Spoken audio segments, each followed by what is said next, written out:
welcome everyone to this special edition of Fresh Hope for Mental Health. I'm Brad Hoefs, the host, and we're here with Mrs. Kay Warren from Saddleback Church, and we're just glad to have her with us today. She's out in California, and I'm in Nebraska, and hello there, Kay. Hey, Brad.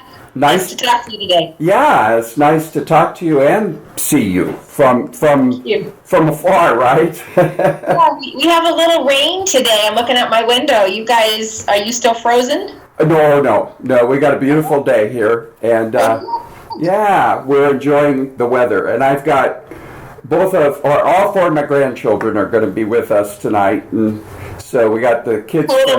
We got the kids from Vegas here, and we've got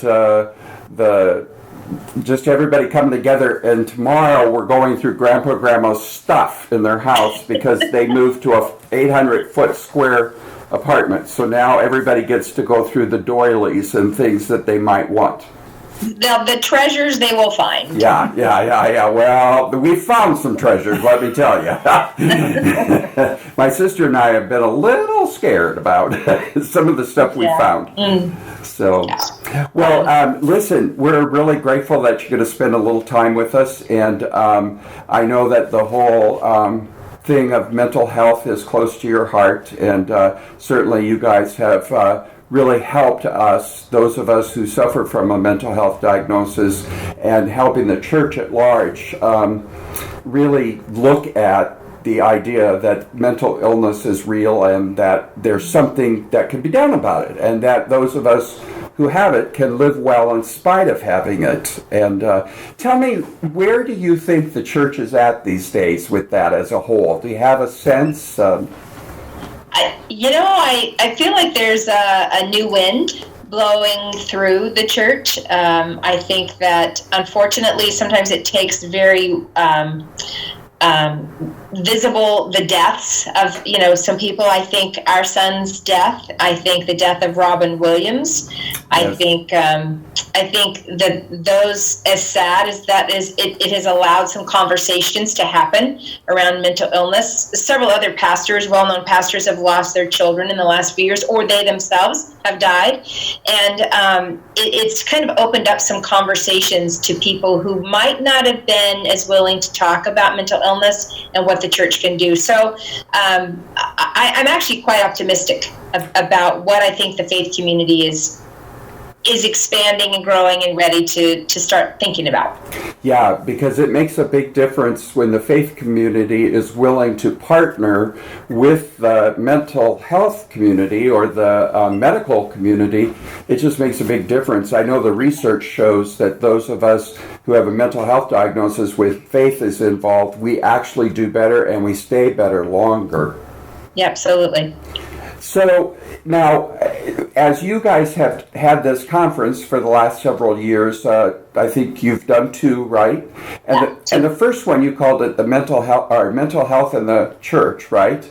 And this last one was called same name. Same name. Okay, yeah. Okay. But you had the focus of the word hope, right? Yeah, our website is hope4mentalhealth.com. Yeah, because without hope, you can't live without hope. Absolutely. None of us can. No, nobody can.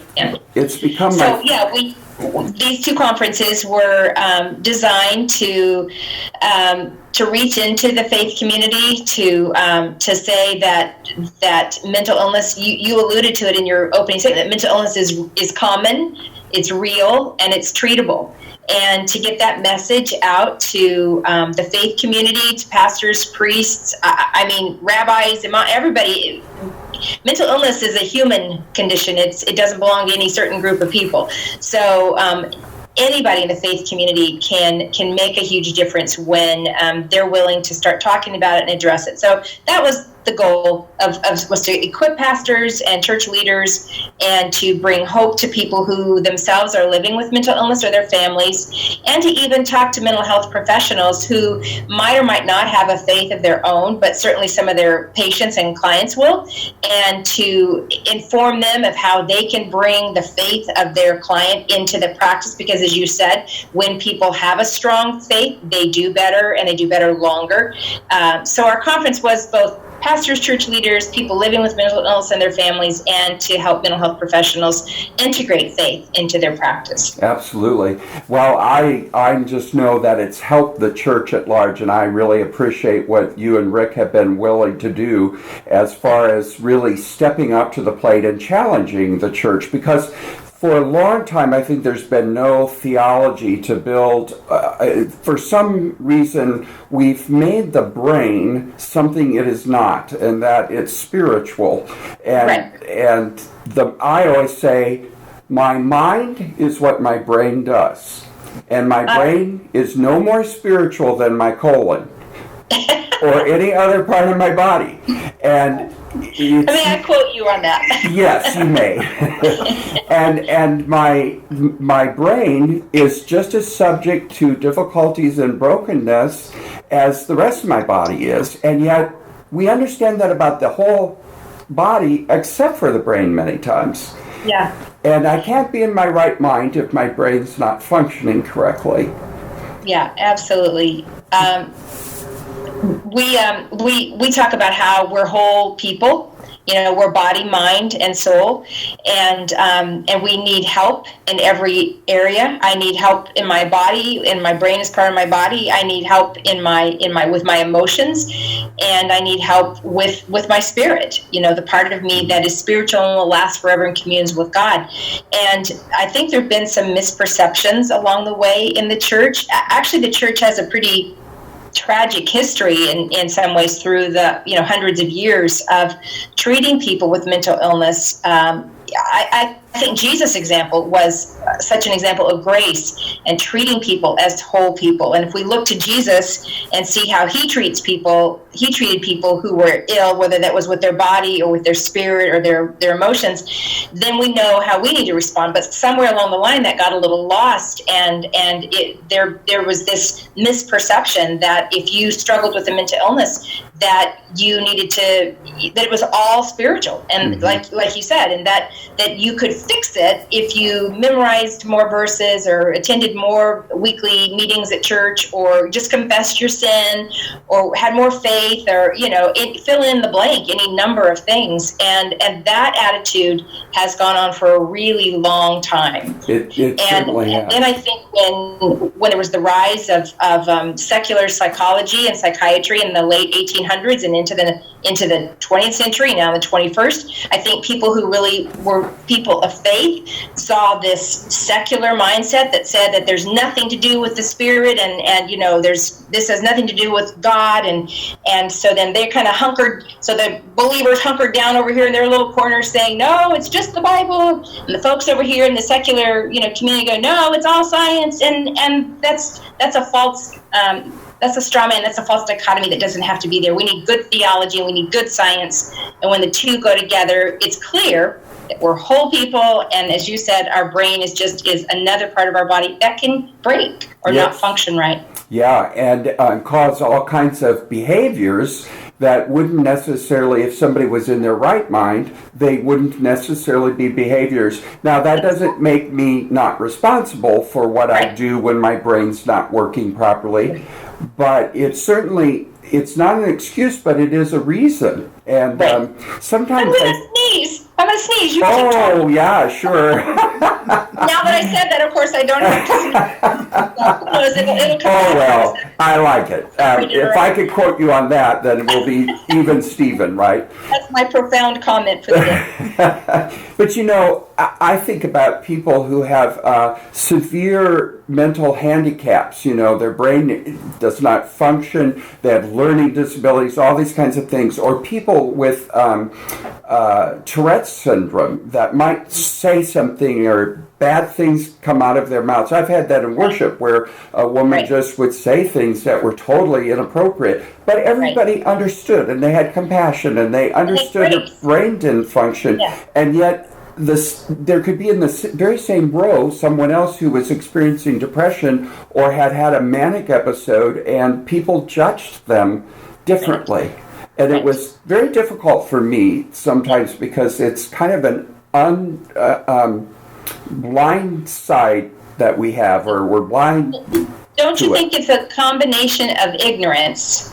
People just simply don't know that the brain is an organ and can malfunction. So there's ignorance, and then there's the misperceptions, and then I think that there's sometimes just that stigma, as you said, is so huge. And for years, I was, for about a decade, I was an advocate for people living with HIV and AIDS and for orphans and vulnerable children. And I traveled, all around the globe and sort of got used to people coming up to me and whispering in my ear, I'm HIV positive, or I'm living with AIDS, or I'm dying, or my husband died, or my daughter died, or something. And they whispered it because the stigma is so huge. Yes. But what I have been surprised by and did not anticipate is now as I've moved into advocacy for people living with mental illness, is that now people whisper they'll come up, they whisper, but now they whisper, I have bipolar disorder, I have an eating disorder, I have schizophrenia, I have borderline personality disorder, I have depression, and they whisper it. Or my father died of suicide 20 years ago, but we still say it was a heart attack because we don't want anybody to know. So people are still whispering to me. And what I really want is to knock down that stigma to the place so that nobody has to whisper anything about their lives at church. And of all places where we shouldn't need to whisper, because I envision Jesus saying, why are you whispering? Yeah. Because all I know is that my life was made so public that I couldn't whisper about my brokenness, and he showed me, and through all of this, is that his light can't shine through our cracks and our brokenness if we're busy covering it up. Right. And then it's all about me instead of about what he could do. I think somebody wrote a book about it not being all about me, but you might know him. I think it could have been the first line of that. I think you're right.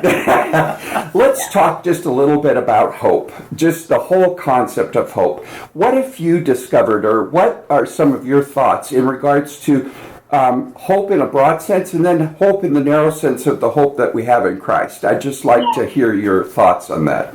Well, where should I start? I think, like I said at the very beginning, we can't live without hope. We truly cannot live without hope. And yet hope is a bit of a dangerous word, I think. At least it was for my son Matthew and for some of the people that I talk to, because when you live with the mental illness and everybody's trying to fix you and find a solution and make it better, that at least for my son, he would say to me, Mom, how many times are you going to say, this is the doctor. This doctor right here, this is the doctor that's going to make it better. Or medicine. This medication right here, this is the medication that's going to be the game changer. This treatment right here, this book, this school program. And he got to the place where he just said, how can I believe in hope anymore when every time you tell me this is the one, or this is the right thing, this is what we've been looking for, and it isn't. And so hope after a while can have a bit of a dangerous feel, or a very disappointing aspect to it if you keep running into these walls of you're trying and you're trying and you're trying and you don't see any progress, you don't see much healing or much recovery or anything else. So while we have to have hope and we're desperate for it, it also has a little bit of a dangerous, if you will, quality to it. And so how to manage a life that has hope and that believes that people can get better, that people can manage, their illness, people can do well and have a sense of well-being and have a family and work and make a meaningful contribution. How to keep that hope alive in the face of sometimes, particularly with severe mental illness, some of the setbacks or some of the things that you try that don't seem to work. So it's a dance. Mm-hmm. It's definitely a dance, and I don't know how people do it without the Lord, because sometimes even with the Lord, life is really hard. But if you don't have the Lord and you're facing some of those things that just seem intractable, that don't move and that don't change or that don't get better, how do you keep holding on if you don't have that very rock solid relationship with Christ, and I would say a really strong relationship with other believers? Yeah. So hope is absolutely pivotal to life and a sense of well-being. It almost seems as though hope has two sides to it, if you will. And there's the hope that's wishful thinking, or, there's not a sure and certainty about it, where we have to say, for those of us who have a diagnosis, I may have a setback. My brain, no matter with me doing all the right things in the world, I may have a setback and it could be difficult. Yeah. And so I'm hopeful that won't happen, and I'm going to do everything within my power to not do that. Right. But it could happen, and I need to be prepared for that. But I always tell people, no matter whether that happens or not, there's this other part of hope, and that's that sure and certain hope that even though my life may fall apart, be absolutely a complete disaster, I may have the worst emotional pain I've ever had in my life, things could be the worst that they've ever been, I will still choose hope based upon my faith in Christ. And I call that Romans 8:28 hope. It's even though everything's been blown to smithereens, God can take this, and even out of the muck and mire, wonderful things can come out of it, or good things. And one of the quotes that I read pretty soon after Matthew died was from Eric Liddell. He was an Olympic runner in the 1924 Munich Olympics. He was the main character in the movie Chariots of Fire. Sure. And so most people remember that movie, Chariots of Fire. And he was a Scottish missionary. And Eric Liddell says that circumstances may appear to wreck our lives, but God is not helpless among the ruins. Circumstances may appear to wreck our lives and God's plan, but God is not helpless among the ruins. Absolutely. And that to me is probably one of the most hopeful quotes I've ever come across, because there have been times, obviously with our son's death, there have been moments in which I have just said, my life is in ruins. It will never be good again. We can't go forward.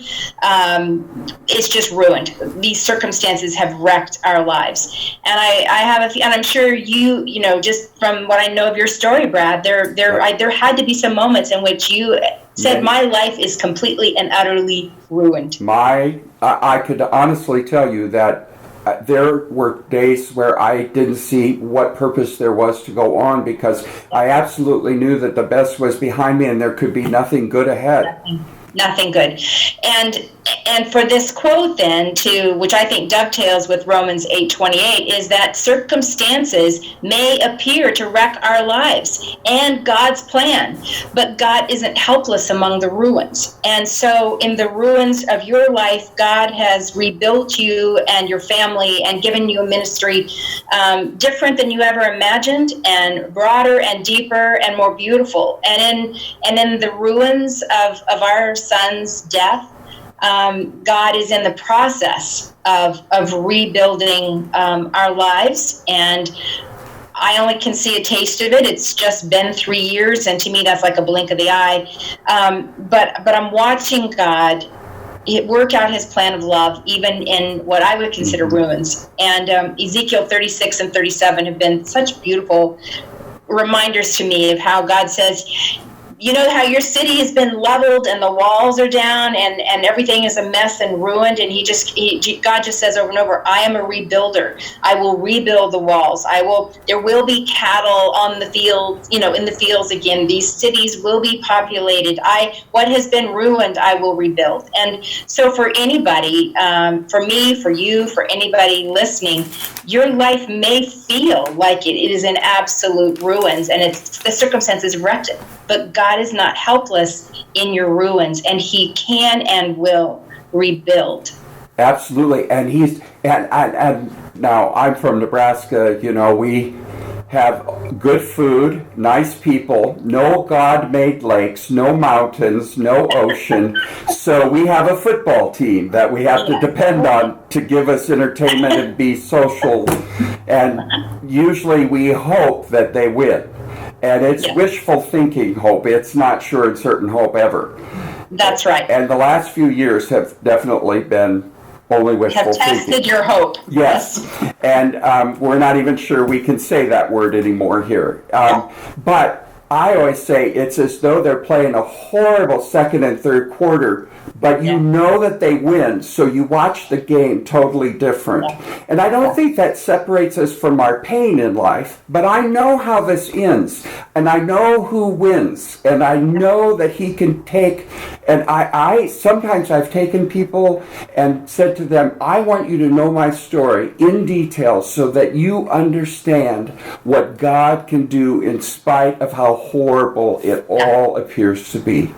Well, and you're pointing out the thing that I think distinguishes what happens for people who are believers in Christ and go through really hard times and those who don't. And that is, we not only have hope for this life, like I said, that God can rebuild the ruins here and bring good out of bad, and that people can recover and that people can manage their life. All of those things, that's hope for here. But we have that hope, the certain hope that you're talking about, is that this isn't the end of the story. Absolutely. When my son died, that was not the end of his story, and it's not the end of, I will see him again. Matthew had a faith in Jesus Christ, and he became a Christian when he was a child, and his suicide did not separate him from God's love. I believe the scripture teaches in John 10 that that Jesus holds us in His hands, and He says there that nobody can pluck themselves, no man can pluck themselves. Well, what if I pluck myself out? I'm sorry, you are not strong enough to take yourself out of the hands of Jesus Christ. So Matthew, who was in the hands of Jesus, is in the embrace of Jesus now. So it's not the end of him. And I know that when I die, I will see Matthew again. And that's the hope I have for myself. Because someday I will die. I could get hit by a bus. I could have reoccurrence of cancer. I could live to 103 and die of old age. Someday I'm going to die. Yeah. And the hope, the certain hope that I have, that this is not the end of me as well. It does frame the way we watch a football game. It does frame the way we live our lives, because we know there's more. This is not the end of the story.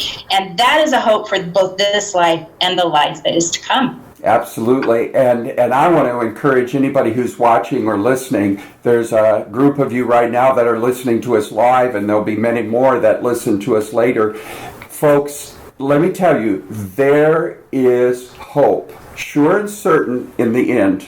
And even if you're in pain, God can still do incredible things with pain. And He can repurpose pain, and He can build you up. One of the good examples of this, Kay, would be that recently we went out to Chicago. We've got a large church out there, at Parkview Christian Church in now I'm not going to remember the name of the... Orland Park. And my assistant has to tell me where it's at. But in Orland Park, and I was out there, and we were videotaping some folks for the Night of Inspiring Hope, in which you're going to be our keynote speaker here soon. And one of the moms that we videotaped had lost her son to depression. And I refuse to. I think it's terminal sometimes, and it's not a choice. It's death that comes. Like, we don't say people died by choosing cancer. No, I agree completely. And so anyway, this mom I said, Kay Warren is going to be there. What would you like to say to her? And she could barely get the words out. And I don't know if we'll be able to use the clip. I haven't seen it yet. But I want you to know this, that she said, that woman has given me more hope by how she has just hit this head on and hasn't been afraid to talk about it. And that, I really believe hope is something we can give away to each other. I really do. There are times. It's contagious. Yes. It can be. It Yes. can be contagious. Yep. Just as depression can be contagious, Oh, yeah. so can hope. Yes. In fact, And so there's Go a ahead. book by Dr. Shane Lopez. I don't know if you've ever heard of him, but it's called Making Hope Happen. And he has researched hope for 14 years. And he works Wow. for the National Gallup poll. And he, Better write this down. yeah. Well, it's an exceptional book. And he'd be a great speaker at your conference because he talks about the fact that he's done this research, and he's a psychologist, and what he has found is that people become hopeless when they have lost their future, when they have no future. So it's as simple as having a future creates hope. And hope is absolutely catching, and you can actually borrow it from somebody else. And I think faith, hope, and love operate the same way. We can love somebody and they can feel the love even though they may feel loveless. It can bring them into a relationship with love. I think the same is true with hope. I think there's a reason those three words are together.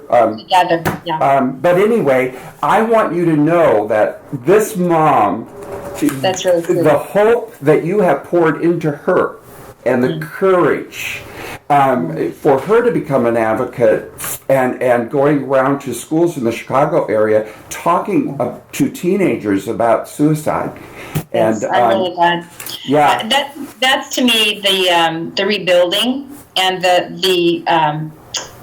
her life appeared ruined, and yet God is rebuilding and renewing and bringing beauty from the ashes. And believe me, the ashes are real. oh, they absolutely the are. ashes are real. The pain and the suffering and the struggle and the grief is real. It's profound, and I would not wish it on anybody. And at the same time, we're in that process of rebuilding hope. Absolutely, absolutely, and that hope sometimes comes through our tears. We give hope sometimes, and through the very pain that we suffer, it is hope. And it's to me, it's so beautiful the way the Lord takes our lives and our brokenness, and out of the manure of all of it, rebuild something new. Better. I've had people come up to me and hug me and, oh, Brad, how are you? And I just want to gag because it's like, I'm great. My life's never been better. Yeah. And but they're so stuck on the brokenness that they can't see what God has done. And you probably know this about Japanese pottery. When it cracks, they keep fill it. Yeah, and they keep it, and then they fill it with gold. And it actually. I just heard that like a month ago. Oh yeah. Somebody was showing me a website of this incredible, super expensive pottery. Oh yes. That they deliberately crack, and then, as you say, fill with gold, and it is works of art. Absolutely. And when you think about that with our lives, the lessons are profound. Absolutely, no doubt about it. Well, I want to kind of ask you a question about how you see what you're doing at Saddleback. Where are you guys headed with your hope? And I know that you've got the hope. I don't know what you call it, the Hope Kit or the Hope Box or whatever. Can you tell us a little bit about that? Yeah, we have a toolkit called the Hope Toolkit, and it is for pastors, church leaders, anybody who is a little intrigued by this and says, I'd like to make our church a place where people living with mental illness feel safe and welcomed and embraced and can bring their whole selves, to church. But I don't know how to do it. I don't even know how to do it. And they think that because Saddleback's this really big church that, of course, we could have a mental health ministry, but, they've got 75 people. What could they possibly do? So we put together this toolkit that has messages from me and Rick about mental illness, because one of the things that every church can do, whether you have 15 people in a home group or 500 or 5,000, is that you can, a pastor can preach a message on mental illness. It doesn't cost any money. It doesn't cost any training. It doesn't take any staff. It's you as a minister standing up there and saying, this is what the Bible says, about God's compassion and care for people living with mental illness. That doesn't cost anything. That's within the reach of everybody. And pastors, let me say to you, please do that. It's the simplest of things. And if you think depression's not in the Bible, then you've not read the book of Psalms. That's right. Or how about Elijah or Jonah or Paul? Paul said we despaired of life itself. If that's not depression, I don't know what is. Yeah. But so every pastor can, and that's part of what we want to do, because we believe that every pastor is already talking to people who are living with mental illness. The pastor just may not recognize it. So we, rather than this, telling them some other big program they need to start, we just want to equip them to do better what they're already doing. And so to bring some information about mental illness, how common it is, we've got some resources in this toolkit. My wonderful assistant just brought this to me, so it's probably filled the screen, but it's Hope for mental health, and like I said, it's got those messages for pastors. It's got testimony DVDs, because maybe nobody in your church is willing. Like Brad, you talk about your life all the time. I talk about the fact that I've lived with depression, my whole life. That our son had, a whole host of mental illnesses. But there'll be people who, because of the stigma, aren't ready to do that. So there are testimony videos in this toolkit. So because we want to humanize, we want to put a face and a name to people living with mental illness. And when you see some of these, you'll go, well, goodness. Or people probably say to you, what? You look just like me. You're just a person. And that's like, yes, that's the point. Yes. This is just people. This is just people. In fact, the people you've taught Sunday school next to for the last 15 years, they could have an eating disorder. They could have depression or, so we want to, so the messages, testimonies, we have a whole weekend in there for how to talk to junior high and senior high students. It's got the videos, it's got games, it's got outlines, it's got, the messages. We've got a journey called Journey Toward Hope, which is a book that it's a experiential journal. It's not really a journal, but it's not really, Bible study. It's around this idea that hope, we want to journey toward hope. And it's written for people who are living with mental illness. So written by people living with mental illness, for people living with mental illness. So this toolkit is really, there's more stuff in it, but the point is it's supposed to give you, I want to do it, but I wouldn't even know how to start, kind of a pathway of how you would create a mental health ministry in your church. And that's available at saddlebackresources.com. And the pieces can be bought separately, or you can buy the whole toolkit. And, we don't think it's the be-all, do-all of toolkits, but it's just to give people a start. Well, and I think one of the things that I'm realizing that you guys are doing is you're really, and this is what I appreciate about it, you're not approaching it that you have one end all, be all. Right. But you're really helping a church where anywhere from places where people are willing to talk, maybe where places aren't, and you're giving that some real thought, because if you think about that, only 3% of pastors are willing to talk about these things openly or are ready to handle them. What small percentage of Christians are ready to talk about it or to handle it? So that's exceptional. I was thinking of something else when we were talking about things that every pastor or Bible study teacher or Bible leader, you don't have to be a pastor, but maybe you're leading a Bible study or leading a devotional or a Sunday school class, to talk about it. But something that's also within the grasp of every single person is to pray for people who are living with mental illness. Yep. I will never forget that before I think Matthew even passed away, my husband stood up on a weekend, and he just, in his pastoral prayer, he just said something like, God, we know that there are people sitting here today who are living with mental illness, or their family member is, and they're suffering and they're struggling, and it's so hard to not be able to talk about it. And he started naming by name different, not people, but diagnoses. People living with depression, people living with anxiety, people living with schizophrenia.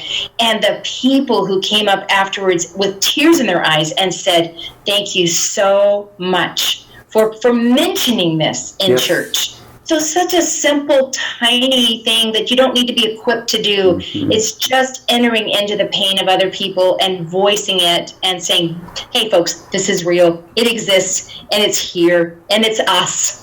Yes. Oh, yeah. And let me tell you, for those of us who have a diagnosis, who have felt the shame of it, and even stigma within ourselves about ourselves and about our diagnosis, the power of somebody doing that, just a pastor just opening that door, can pour hope through you like really fast. Absolutely. So pastors, think about that. Those of you who, by the way, we have a survey or a poll going on right now for those of you who are watching this live, and I'd encourage you to take that poll. You can. There's 7 questions that we're asking. And let's say you're in a church where there's nothing going on, you're frustrated, you want something to go on. Let me suggest this to you. Think about the fact that if you just are somebody's friend, if you know somebody struggles with depression, for instance, call them and ask if they want to go to a movie or go. Don't talk about their depression. Don't talk about their mental health issue. If they want to, listen, of course. But just be their friend, because a lot of us who have mental health challenges, we have isolated ourselves to the point where there's another book I just read, and you'll want to read this one too, Kay, if you haven't. I'm getting ready to write it down. Outreach Magazine had me review pastoral counseling books, and it's a book called The Soul of Shame. And it is written by a psychiatrist who's a Christian, and he talks about how deeply rooted shame is in our brains. And when we isolate, which is pretty typical whenever you feel a lot of shame, it actually makes your brain less able to think and to be flexible with solutions. And so the best thing you can do for somebody who's isolating because of a mental health issue is be their friend and pull them out of their isolation. And, absolutely. I'll trade books. Go ahead. No, you go ahead, because then I'm going to tell you a book that you just made me think of. Okay. Because I wanted to isolate. When I was at my worst, I would not even leave my house. I'd have panic attacks. I got agoraphobic. I had a friend fly all the way from Phoenix, Arizona, just to come and take a walk with me. And he begged me. He said, I came all the way. Come outside.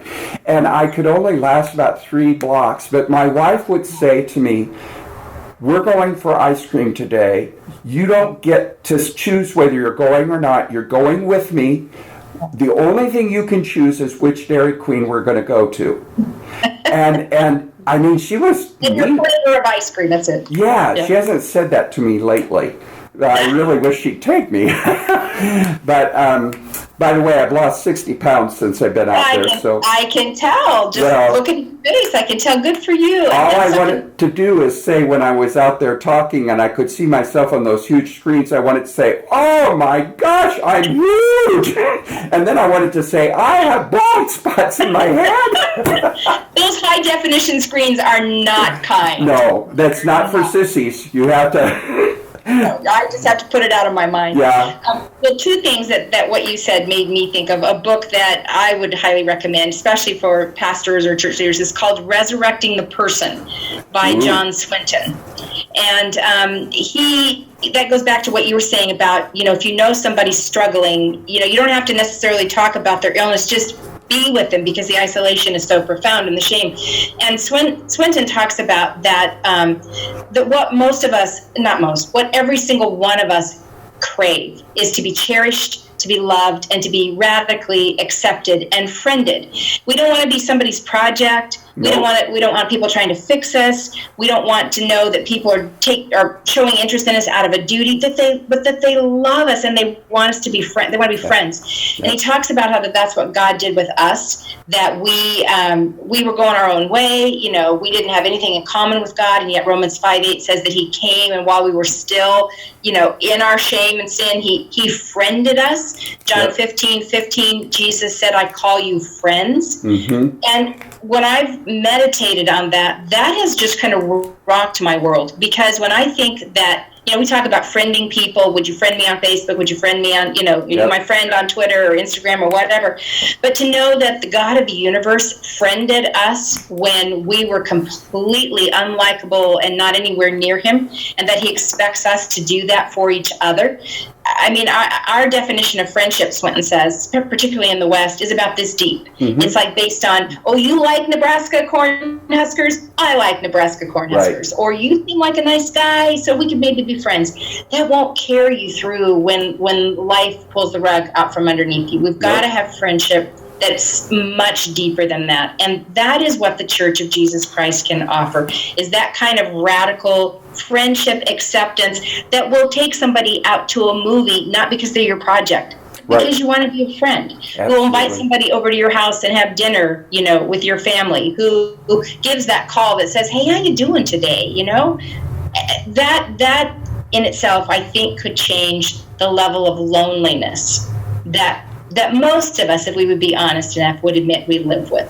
Oh, absolutely. And in fact, I know that there's a term, and I'm not going to be able to think of it right now, but it's about the paternalistic approach to helping people that so often we have as Christians, where, I have my life together, and so I'm going to be your friend so I can help you. No, I don't need that kind of help. In fact, I will push away from that. It's dehumanizing. It's dehumanizing and demeaning. Yes, it is. And it marginalizes the person you're helping. Yep. And what I really believe that the church has got to learn how to just let people be broken and not need to fix them. Jesus' whole way of coming was to be, like you said, to be our friend, not fix us. In fact, what fixed us was something, the cross, and it doesn't fix us in the way we try to fix each other. And some of the fixing that I need isn't going to happen till I get to heaven. Right. Yeah. So, thanks for trying, but, God's going to finish that in me when I'm in heaven. Well, I meant to point that out to you, but I didn't want to go there, but... Well, there's your moment. No. But the problem that so often we all have is we want to look like we're all put together, and the reality is nobody is put together. If you're listening to this and you're thinking, the poor people who have mental illness, trust me, there's things that are much worse than mental illness. There's difficulties and all kinds of things in life. Yeah. But it's not our circumstances, it's what God can do in our circumstances. And I just am thankful. My heart broke the day I heard about Matthew. And I know it was about this time of the year, and so I'm sensitive to that. But I want you to know that my prayer right away was that you would have hope through all of that in spite of it, but not run away from it. And you guys are examples to many of us. And you are inspiring hope, and that's why we're thrilled to have you as our first guest speaker. Now, we are excited to have Josh Wilson along with you here in Omaha. And I don't know if you've ever met Josh, but he's a great young man who openly talks about and discusses his battle with anxiety. He has an anxiety disorder. And he and I have spoken about what he experienced in the church as he talks about that openly. But anyway, I want you to know that when you're here, we're going to feed you well. We're going to take good care of you, and we know I'm saving up all my carbs for some Nebraska potatoes or rice or corn or something. Yeah, well, corn and beef. You know, you got to have some beef while you're here. But I promise I won't force you to go to a Big Red game. Because we can only be... Maybe it'll set me free if I did. Maybe it should. And you know I'm just teasing you about... Yeah, there are things that, until we get to heaven, aren't going to make sense and all of those kinds of things. But in the meantime, we trust and we have hope. And we are people of hope. And so those of you who might be considering going to a support group or something like that, I would encourage you to think about a Fresh Hope group. We have Fresh Hope group lines, or we have Fresh Hope group meetings online now, and you can sign up for them just by going to freshhopemeeting.com. And I'm going to tell you, those of you who might consider, because you have a diagnosis or whatever, all support groups are not created equally. If you attend a support group that does not have direction or hope as part of it, and it's only a part of venting and complaining or dumping on each other, what's going to happen is you're actually going to get sicker, and the research is proving that now. And so I want to encourage you, if you find a group that is building you up, encouraging you, and challenging you to move forward, even if it's just a half a step forward. You know, I can't begin to tell you the power of that, and the power that there is when peers help one another.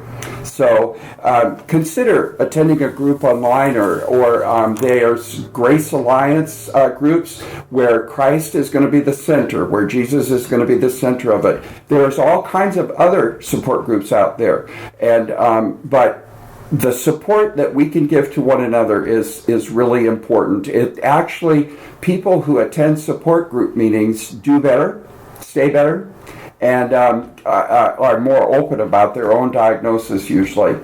I was going to mention also Celebrate Recovery. Yes. Celebrate Recovery started at Saddleback 25 years ago, and was started mostly for people hurts, habits, and hang-ups, and not a lot about mental illness in there. And yet, John Baker, I love this man, love this pastor, as we've been talking in the last year and a half, 2 years, understanding how prevalent mental illness is for people who either have a substance abuse, alcohol, or drug addiction as well. And so Celebrate Recovery is in the process of adding conversations and awareness and around mental illness. So people maybe who are listening who maybe have a substance abuse and a mental illness, just know that Celebrate Recovery, and you can go to celebraterecovery.com and also find a group maybe in your area that will help you deal with both. Absolutely, because so many people became addicted because they were medicating a mood or an issue to begin themselves. With. Yep, absolutely. And there's a lot to be said about the co-occurring or dual diagnosis or whatever words you want to use. But very important. And you know, those of you who are out there hurting, maybe, please, you are not alone. You don't have to be alone. And even if it's hard to reach out, there's ways to reach out that are safe. And if you're, I'm going to say this is not Kay Warren saying this, if you're out there and you're in a church where you don't feel safe at talking about your issues, find a place where you do feel safe to be broken. Absolutely. You have to. And you have to find places where it's okay. I encourage you to check out our other podcasts that are available at www.freshhopeformentalhealth at number 4 or FOR.com, as well as holdingtohope.com, which are podcasts for those who are loved ones and specifically focused. I think we've only got 2 up there right now. But anyway, thank you so much, Kay, for being with me and taking time out of your end of the week schedule. Yeah. Well, I look forward to being with you in a few weeks. I really do. Yeah, and I look forward to seeing you. And tell your husband he should take you someplace really nice to eat tonight. I will tell him that. Tell him hi, okay? I will, Brad. Bless you. God bless you guys. All right? Bye-bye. Bye-bye. Okay. How did that go? How do I stop? Pardon? How do I stop this?